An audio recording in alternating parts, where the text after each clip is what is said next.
Hello, everyone. I'm very happy to be here. I'm Magda. I am an engineering manager at Adobe for about 1 year. In October, I have 1 year. And right now, my main focus is on helping my team to develop their skills, so to grow my team members, and also help them on the technical side, and also making sure that our products are delivered based on the requirements. And today's topic it's about psychological safety. It's a concept that I'm very passionate about, especially in the latest months. Let's say, yeah, it's correctly the latest months. And more precisely, the title of the presentation is the 3 A's of psychological safety. And I will show you and explain you why 3 A's in the second part of the presentation. So, what we plan to have today, we have an agenda.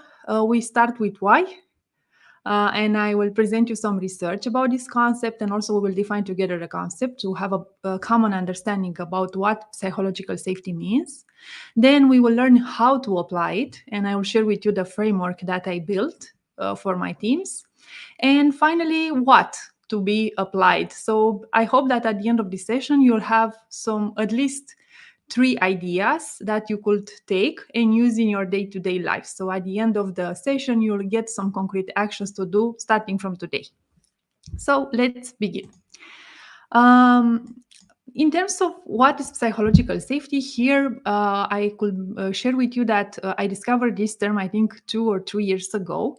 From a website reworked by Google, and they actually run an entire project which was called the Project Aristotle to understand exactly what are the capabilities or the things that make a team to be high performing team. And they discovered that one of them is the psychological safety. And the thing that I discovered was also that this term is not so new, like you can imagine. And at the moment, I was thinking that it's a new discovery, but actually it was not. And one of the main people that made this term more popular and did a lot of research on this area is Amy Edmondson, Harvard professor, Dr. Amy Edmondson. And she did a research 23 years ago about how to measure the efficiency of some teams. And that paper was a starting point for that project Aristotle started by Google. And actually, she also wrote a book that was published, I think, 2 or 3 years ago, The Fearless Organization. And she describes the psychological safety like a belief that one will not be punished or humiliated for speaking up with ideas, questions, concerns, or mistakes. So it's about being safe to address things that are not working properly and making sure that those things will be heard by your team. And because I'm coming from a computer science background, after I've done my research and I documented from the book from written by Amy Edmondson and also another person that is very present in this area of psychological safety is Timothy Clark. I realized that actually the equation of the psychological safety is a combination between trust, permission, and respect. And also, to be more precise, I added here some behaviors that are part of the psychological safety and some that are not. So there is the freedom to share the thoughts. It's a psychological safety one, but saying anything we want is not so psychological safety. We should be aware about the team the people around us and be respectful. Expressing concerns versus letting your emotion go as you please. You are working in a collaborative way. You should be aware about the feelings of other peoples, and also that is not okay to be aggressive or not be inclusive with your colleagues. Allocating tasks and coaching when needed, so offering help. Over leadership taking a laissez-faire approach. It's about helping each other and be there for our colleagues when they need it. A space where people feel a sense of ease and support versus a space free of any inner discomfort. Taking measured risk after considering possible scenarios, over taking risks and hoping for the best. and everything is considered versus everything is tolerated. So these are some concrete behaviors, the ones from the left column, about what psychological safety is. It's presented, it's actual happening on our lives. Now, it's important also to understand what happens behind the scenes. What is the mechanism that somehow don't allow us to have deep psychological safety? And the idea is that nobody wakes up in the morning and by wanting to be ignorant, incompetent, intrusive or negative. And usually we seek to avoid this kind of interpersonal risk. This is the term that Amy Edmondson uses in the book. So we don't want to appear ignorant, so we don't ask questions. We don't want to look incompetent, so we don't admit mistakes. We don't want to be intrusive, so we don't offer ideas. And for sure, we don't want to seem negative, and we don't want to question the status quo. And these things are actually, part of them are more unconscious than conscious. So there are actually some biases, and those things happen usually, or the cause of those things happen usually in our childhood, when maybe at school we were somehow punished, or we got a lower grade because we did a mistake, or something bad happened. So that fight, flight, or freeze happened at that moment. And since then, we learned that it's not okay to raise concerns or to ask questions or to offer ideas. So this is why we think that right now, if I'm safe and I have a concern, since today I'm okay, I should don't think so much about what will happen in the future. Maybe my idea will improve the product, but I'm afraid to say it. Maybe my concern will save some money, or I also listen some podcasts about some people in the aviation industry that were afraid to tell to the pilot that something bad happened, and people lives were in danger. So we tend to discount the future in favor of today, and this is called the present bias. So we should be more aware about these mechanisms that are happening in our brain. They are normal, but it's important to realize that they exist, and this is why we explain the lack of psychological safety. Now, what the research says, like I mentioned, I hear about this concept from the Project Aristotle from Google. And what actually, it was also a surprising element for them. They also mention in one article that covers this project in New York Times, I think. That article is called The 5 Keys to a Successful Google Team. They realized that actually psychological safety was by far the most important of the 5 key dynamics they found that are important for having a performant team, like dependability, structure and clarity, impact, and recognition. And actually they call it the underpinning of the other 4. And what I noticed also in the book, that the first chapter from Amy Edmondson book, it's called the underpinning. And other than that, also the research, there are a lot of researchers and there are a lot of publications that cover this topic. And for sure, the general conclusion is that psychological safety offers benefits for learning, engagement, innovation, and performance. So the data is clear. Now, let's make a zoom in on the thing that actually inspired my workshop. So what I found in the the Fearless Organization book was that actually Amy Edmondson did a research on some hospitals and tried to understand exactly what are the qualities or what are the behaviors or the processes that help a team to be performant. And the surprising discovery, actually she calls it discovery by mistake, was the fact that the good teams, she thought that they don't make more mistakes, but actually the reality that they did more mistakes, but they also were able to report them. So what she did was to be present in multiple hospitals, and she took some notes about what team looks performant and which one doesn't look so performant, based on data, based on their behaviors, and based on the experience of the patients. And she discovered that based on the surveys that she asked the people from the hospital to fill in, the team that she was thinking that is more performant, actually they reported more mistakes. And the other one, which was not so performant, they didn't report it too many mistakes. And the puzzle that she discovered was the fact that the one that did multiple mistakes had a safe environment where they were able to raise concerns, to say that they did some mistakes. And so they were also able to report them. And the other team, which was not so performant, they were not able to report them because they were afraid. So this was the actually that discovery by mistake.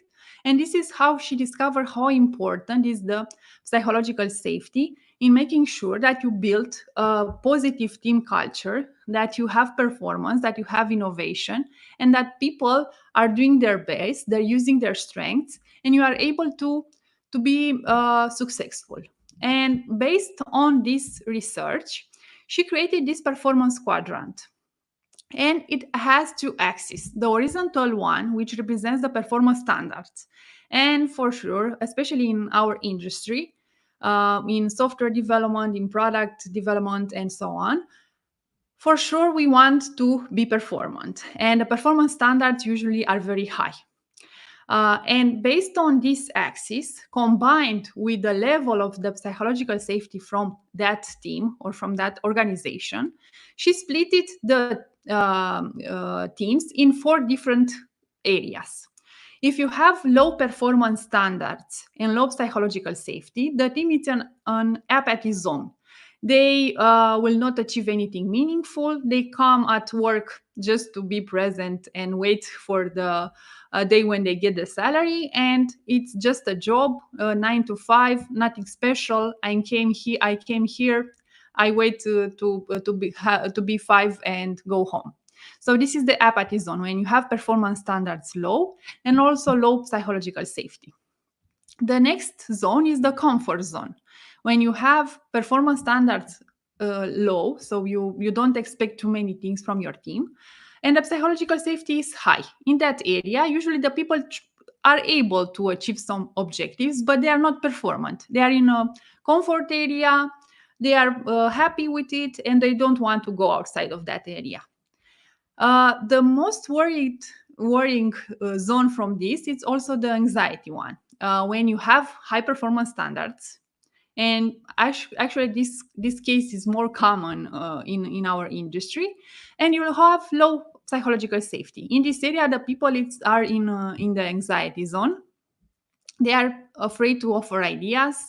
They're afraid to try new things. They're afraid to make mistakes. They're afraid to say it, to acknowledge the fact that they did a mistake and share the lessons learned, or see it from a positive area. And usually people here are very stressed, and the burnout is very present. So this is the anxiety zone: high performance standards, low psychological safety. And the zone where we want all to be is the learning zone, when you have high performance standards, but we also have psychological safety at the high level. And here, the people are able to collaborate, to learn. They make mistakes, but they learn from them, and they see that mistakes like an opportunity for improving the process. They deliver results, and they are committed. They are accountable for what they are doing, and for sure they have high performance. So this is the area where everyone wants to go. Now, how we do these things, and I will start to present you how I create this framework. Um, the challenge that I had, the situation was that I observed that a part of my team members from the both teams that I manage, they are afraid to speak up when they have concerns, or they are afraid to share half ideas. Half ideas. I mean, a part of them were not so senior, and they were thinking that maybe their idea is not so important or not so relevant. And the other part, they were afraid to raise some concerns or question some ideas, or ask some questions regarding some previous flows. And when I saw that this is coming to become a pattern, I realized that I should work and see exactly what should be done. And I remember about this concept, the psychological safety one. And what I did, I started to do my homework. I started to do research to learn more about this concept, how it is used. And when I saw that framework from Amy Edmondson, the performance quadrant that I just showed you, I realized that actually my team is in the anxiety zone. We have high performance standards, but they are not feeling safe to address the concerns. So I started to talk with them about this concept, share with them what does it mean, how important it is to have it in our team, and I ran a workshop with them, uh, which was very basic in a Miro board, a very basic collaborative approach. And what I realized is that that workshop started to improve the collaboration, also the engagement. And right now, for sure, we are still having work to do, but I noticed some improvement on this area. And what happened is that I talked about this workshop with other colleagues from my company, from Adobe, and they were curious about it and they wanted to use it also in their teams. And that colleague, she asked me if I can document the process. And when I started to document the workshop, actually, I realized that actually I followed the process. It was more like a framework. And when I realized that, was also aware about the fact that this way we could scale it in our company. So this is how I realized that actually what I've done, I followed three steps actually. These three A's. I advertised the concept, I assessed the context, and I addressed the results. And I have here a schema to explain you better the concept. So what I've done. First, I advertised the concept. This is the first A. So I started to learn more about psychological safety, and I must confess that I think 2 or 3 weekends I listen only podcasts about this. I read the books that I found about this topic. Amy Edmondson and Timothy Clark are the specialists in this area. Articles, researchers, and so on. So I try to understand better what psychological safety means. After that, I started to talk about this concept with my team during the retrospectives, during our one-on-ones, and sometimes also during the daily meetings. At the end of the meeting, or when I share the things from my side, I just mentioned to them that yesterday I've read a book, or sorry, I have read an article about this concept.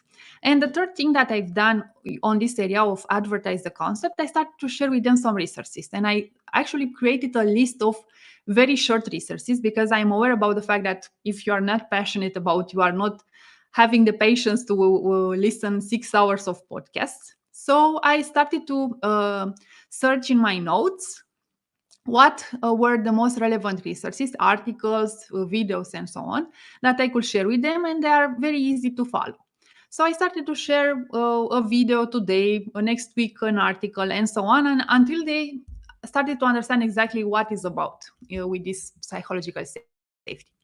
After this stage was somehow at a level that I felt comfortable to carry on, I started to assess the context. And what I've done here, I was inspired by the survey that Amy Edmondson used it on her research.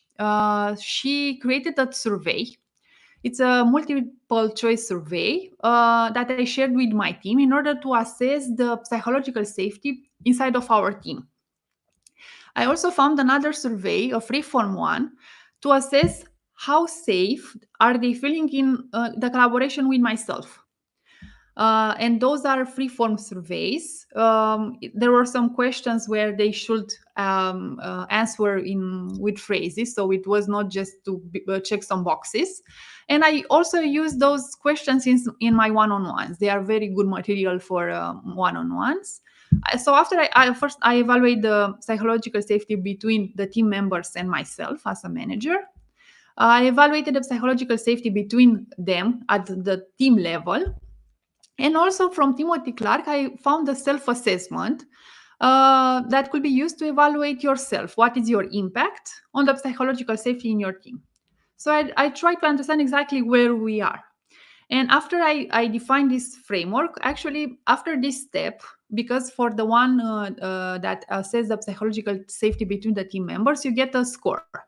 And if you have a good score, it's not the case to carry on maybe with the next step, with address the results. Or if you decide to continue, is for sure will improve the collaboration and it will help. So the third A of the framework is address the results. So what after I got these answers from the previous stage, I ran the workshop, and I will share with you the structure of the workshop.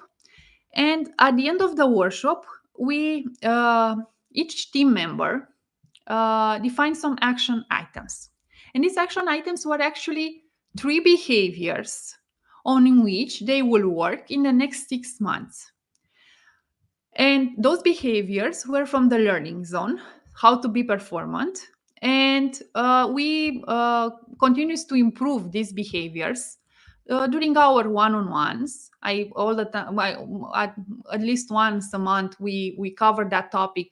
Let's see where we are with these behaviors, what you have done on this area, what could be improved. And also during the retrospective meetings, we did something similar. We re-emphasized the importance of psychological safety. We re-emphasized the importance of following those behaviors. And also all the time when I noticed that behavior and also the other teams noticed those behaviors, we were congratulating that person and making aware how important is that person follow those things. So it was a continuous improvement process. So this is all pretty much the framework, and the plan is to repeat this framework each 6 months, and especially that part with the assessment and address the results. And what I was very happy to observe was that when new team members joined our team, my colleagues presented to them the concept of psychological safety, and I was really happy to see that actually our efforts help the team and also set up the expectations for the new team members. Now, zoom in on the workshop. What I've done, I created a Miro board, and you see that it has 2 sections. Is the image from the left.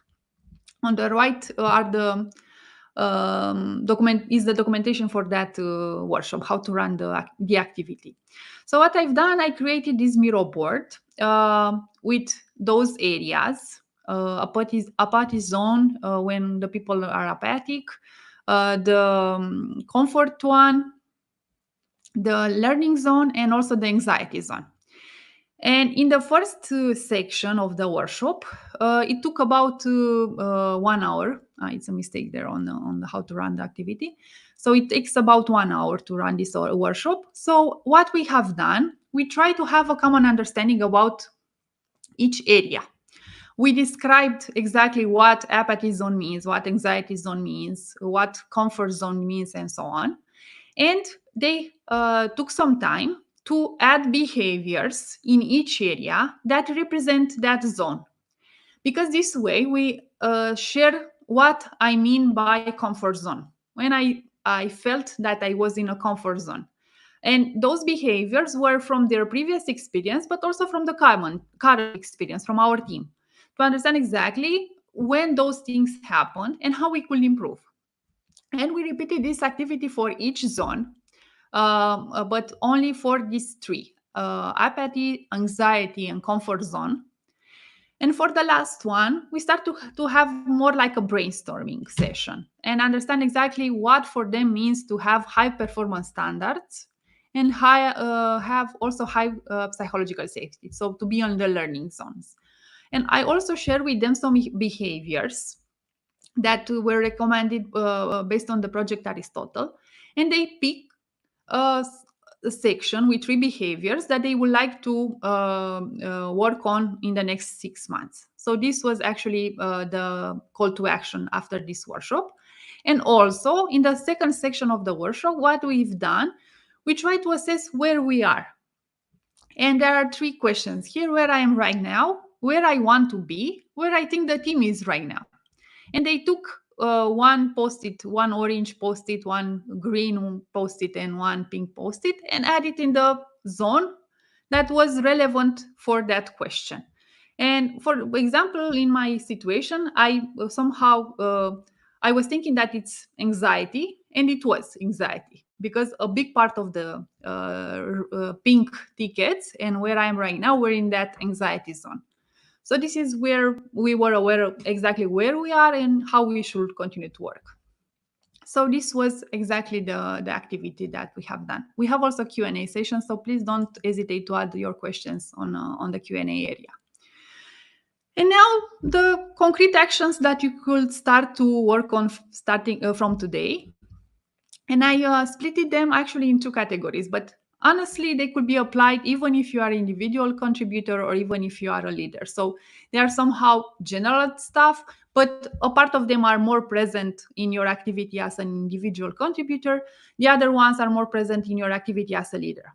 So, three ideas and practices that you can apply as an individual contributor and not only. Have a common understanding or language.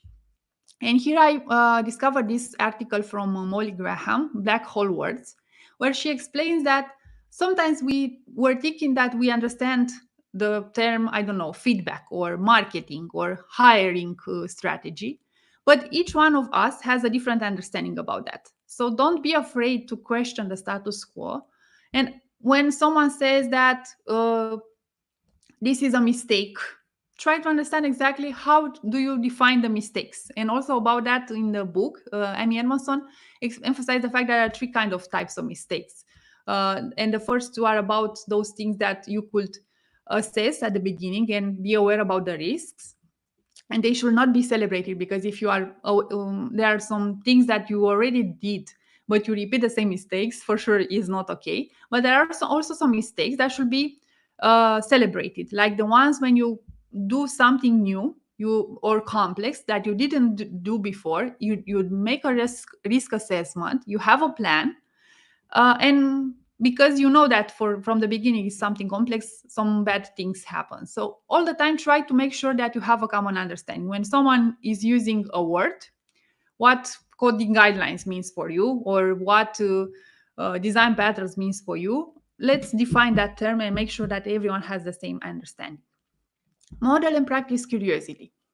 And here is what I've learned from Start With Why from Simon Sinek. It's to avoid the why questions. Because usually when you address why questions, the people tend to be defensive. They are afraid that they should explain those things and they are not so logical. So try to reformulate the questions with how or what should be done, how happened, because this way you are going to help them to be in a more logical place and be aware about why you are asking those questions. Share your perspective and invite also your colleagues to share their perspectives, because diversity of thoughts help us to be more innovative, to be creative, to bring new solutions to our challenges. So um, try to ask questions like, what are we missing, what are other options we can consider, who has a different point of view, or if someone have experience with things like that. And the third one, be inclusive in decision making. Solicit input, opinions, feedback. Don't interrupt or allow interruptions, and try to keep the focus on your teams. And we also shared something similar. We realized that at the beginning everyone wanted to share a lot, and we were not able to keep the focus in the meetings. And I've read a book, an article from Harvard Business Review, and they mentioned about a technique to regain the focus. And it was like a keyword that someone says. In that article, they used jellyfish. My team wanted to use TikTok because from the clock TikTok, to remember about let's keep the time. So try to bring new perspectives or ideas about how to make sure that everyone has space to share their ideas, but we also keep the focus of that meeting, and also acknowledge the input from others and start building on their input. And three ideas and practices for leaders, and not only. The one-on-ones are a very powerful tool, and usually the main topics that I cover during the one-on-ones are issues and concerns, give and receive feedback, and career conversations. Focus on listen to understand, and try to clarify what you have here to make sure that you understood correctly. And also another important thing regarding psychological safety, when you receive bad news from your team members, you have two things to do. First, thank you for letting me know. And the second, what could be done? Looking forward to solve that challenge, because this way the people will not be afraid to came to you and mention that something bad happened or deliver bad news. Frame the work to handle ambiguity, and here it's about the fact that when you are creating new features or products, for sure it's a lot of ambiguity.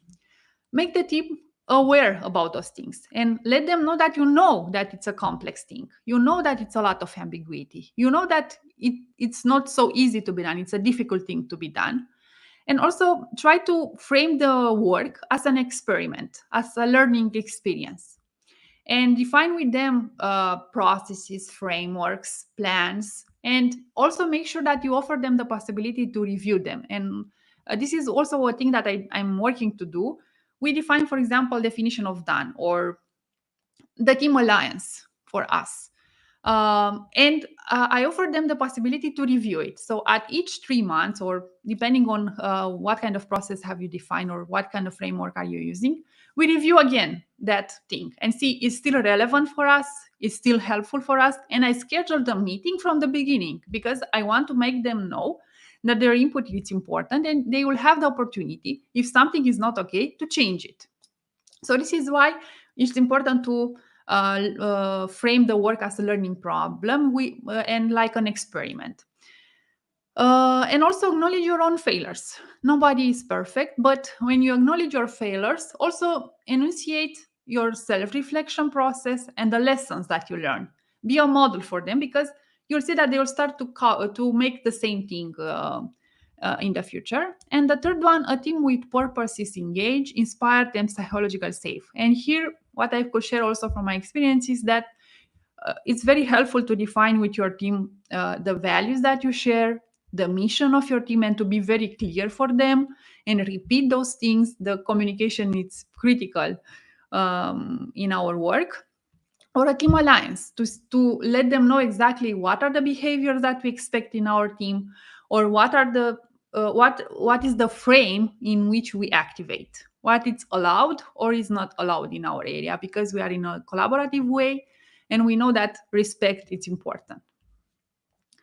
And finally, what I would like to close this session, it's with a quote from Dr. Amy Edmondson.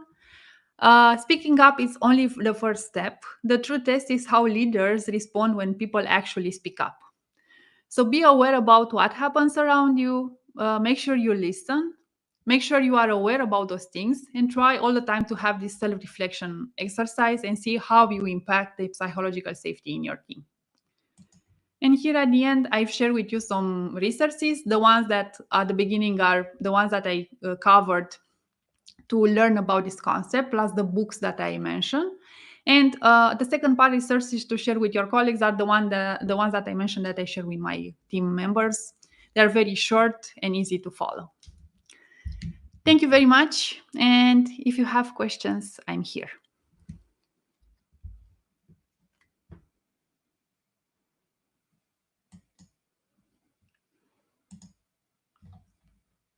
Thank you, Magda. Thank you very much. I guess the first question from the audience is, will we be able to get a copy of the presentation? Sure. I will share it on my Twitter. Okay, Magda wonderful. and I also plan to write an article. Honestly, I was thinking that it will be done by today, but yeah, it looks like the planning is good, but it doesn't respect all the time the reality. So Awesome. yes. Awesome. So everyone, please go and follow Magda to get a copy of the copy Yes, of the on deck. Twitter, Magda Miu. Wonderful. Okay. Thank you. The first audience question is from Shirley. She asks, how do we measure the level of psychological safety of employees? Yeah, what I've done, I've run that survey from Amy Edmondson. It will be included in the slides. It's added at the end of the slides. I didn't share it through the presentations because it's a set of questions, but it's described exactly in the slide how you could use it. There are 7 questions, I think. Each question has 5 points, and you compute the number, and based on that you realize what is the level of psychological safety in your team. And also you should address those questions that I mentioned, to assess the level of psychological safety or the level of collaboration between you as a leader and your team, and use that tool also in your one-on-one. So you will find that information in the slides. It's mathematic. Awesome. Awesome. Thank you. Moving on to the next question from Daniela. So she mentions that she does appreciate how much psychology has to do with the user experience. Do you think this is a practice that should be established throughout the industry? Yeah, for sure. I've read research from McKinsey, and they call it psychological safety, self space, or positive team climate. And in that research, and it's very interesting that it's based also on Amy Edmondson book, they mentioned that if you don't have psychological safety, you are not able to build on it. Things like quality, innovation, creativity, have performance. So just like the people from Google mentioned that it's the underpinning, indeed, it's the foundation. If you have psychological safety, you could build on it everything you want. So it should be a practice. For Awesome. sure. It's a must have. Got it. Thank you for the question, Daniela. Right. Next one, we have Jade. Her question is, how can we encourage a culture of psychological safety in the workplace, particularly when work output is top priority of upper management? I really love this question. Yeah, difficult one. For sure, I don't have the right one answer here. I can share how I see the things. The idea is that I think with this psychological safety, you should work on all the levels, on your team, on the middle management, upper management. So everyone should be aware about this concept. So, and for example, we are Adobe Romania. We started to make more awareness in this area. We are also having an initiative which is called Drive Business through Inclusion and Diversity. So it's also a big part, or a key element for diversity and inclusion. And first of all, I think we should be aware about this concept and understand that based on the research, what I've shared also with the upper management from here is that I share the data. And there is a lot of research, and especially since the pandemic came, it's more and more present in the researches. So to them with the data, go to them with the data from the researchers, go to them with the data from your team, from your organization, and make sure, or try at least to see what are some small steps that you could start making in improving those things. And you could start small. You could start with your team, then maybe you could start with your peers, or what usually on the upper management side, it works with data. Go with the numbers from your team and from the researchers. I hope it helps, Jade. Good luck. Awesome. For sure, it's not a simple one. It will take some time. Be patient. Yeah, this is tough. I guess we have time for one last question, and this is from Batu. And her question is, how can we use this framework in user interviews so that we can get more accurate insights from them? You could use those surveys. You could take the questions from there and use them in your interviews with the users. And I hope it will help, or you could adapt them based on your use case. Thank you for the question. Awesome. I'd like to maybe then show one more question on stage. Sure. And this will be the last one. How can we get at the thinking behind an idea without asking why? In my opinion, asking why reveals important rationale for ideas, which I propose is not aggressive but enlightening, given the right tone of genuinely wanting to understand. Mm-hmm. I think this one is regarding with avoid the why questions. Yeah, for sure it depends a lot on the context where you are, how safe are the people in your context. But for sure, if you don't have so much psychological safety and you ask your colleague, why did you do that, or why is this designed this way, the first thing is that they will be a little bit defensive. So If you think that your team is safe, it's a safe place, and you are okay to asking these kind of questions, do it. If not, try to increase that safety, and after that maybe you could go back to this question. But I also observe it on myself. If someone is asking, why did you do that, or why is this page this way, first of all I start to go a little bit on the back, and after that I realize, okay, maybe he's just curious, or maybe that person needs that page to be done or something, and I try to understand the reason behind that. But I also, for me, it's not possible all the time, so be aware a little bit about the context. Thank you, and I hope it helped. Yes, wonderful. Thank you so much. Thank you so much, Magda, for all Thank you the too. for the presentation and the Q&A, the answers. We learned so much, and thank you very much for everyone for tuning into today's session. There are a lot more sessions happening for BeMore Festival. Make sure you check out the schedule up there on top. I will see you around. Thank you very much. Bye. Thank you.